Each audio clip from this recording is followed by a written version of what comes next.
Administration will not rest until every American who is able and ready and willing to work can find a job, and a job that pays a decent wage and has decent benefits to support a family.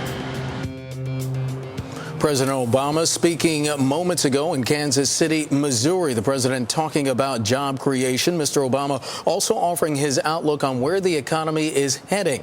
Now, for some reaction, we go to one of our Bloomberg Bests. Bloomberg Best means we bring you only the best people on the economy, economists who are the most accurate forecasters in the world. Stuart Hoffman is chief economist at PNC Financial Services and is currently serving as the chairman of the American Bankers Economic Advisory Committee. He joins us now from Pittsburgh. Stuart, welcome back to Bloomberg News. Always good to have you on.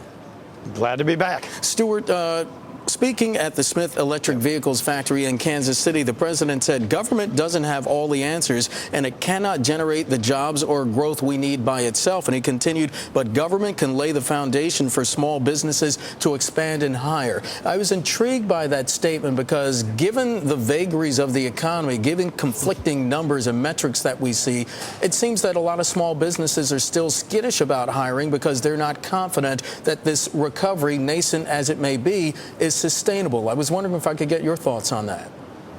Yeah, I do think small businesses, and we look at a number of different surveys. PNC does one. Several months old, we'll do a new one, but there is a lot of skittishness. Frankly, passing a health care reform bill and the cost that that is going to entail has only added to the uncertainty that a lot of small businesses feel, even though, of course, it takes a couple years for that to go into effect. So I would agree that the government, by all means, can't create jobs. They can lay the foundation, or if you like, they can be the catalyst. I think the fiscal stimulus of the last year or so that's now sort of reaching a crest was the appropriate thing to do. Right. But the real key is the private sector, both large and small companies.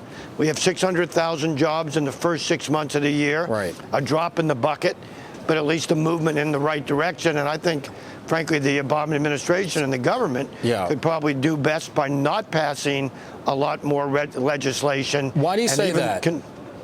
Well, because I think the deficit's becoming an issue. Now, it's clear taxes are going to go up. I thought it was good that Treasury Secretary Geithner talked about making sure cap gains and dividend rates don't go up to more than 20% starting next year from 15% this year. So, a little bit of tax increase is probably necessary to try to reduce the deficit. But additional spending is where, frankly, I think the Congress and the administration need to hold the line. Stuart, we have real GDP expanding. We're seeing it at a pace of about 7%. But that didn't happen in the first part of this recovery. What does that mean going forward? Yeah, well, I refer to this as a half-speed recovery. While the recession was never officially declared over by the group of economists, probably they will say that it ended the middle of last year. So we're kind of at the first unofficial anniversary of the recovery. 3.5% GDP growth the past 4 quarters, welcome turnaround from decline, but half the pace you would normally get. Half-speed recovery. That's why we've only just started to create jobs in the last 6 months. Right. And I do think we'll see more of that go on in the year ahead. But as many people define it as sort of a moderate growth, I'm not a double dipper. I do not think the U.S. economy is going to fall back into recession or grow so slowly the jobs fall again and the unemployment rate rises back up over 10%. And Stuart, could I ask you quickly, because yesterday the president was talking about exports and there were some concerns there. What's the prognosis there? How does the U.S. expand on that front?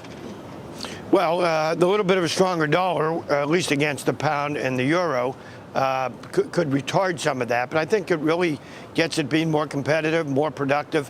We are doing that. Exports are growing, but so are imports as the U.S. economy recovers. But, Stuart, is there a psychological factor at play here? About exports or the overall economy? Sure, about confidence, yeah. Oh, there is. And, we can maybe talk ourselves into a recession. That's why I always try to be very balanced on your program and others, talk about upside factors and some downside risks.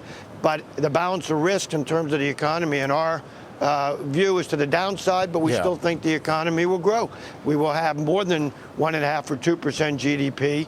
but not probably more than 3%. Right. And so our view is continued moderate half-speed economic growth. Yeah. We All think right. the stock market's overdone at downside. All right, Stuart. Unfortunately, we're going to have to leave it there. Stuart Hoffman, PNC, joining us from Pittsburgh. Stuart, thanks. Thank you.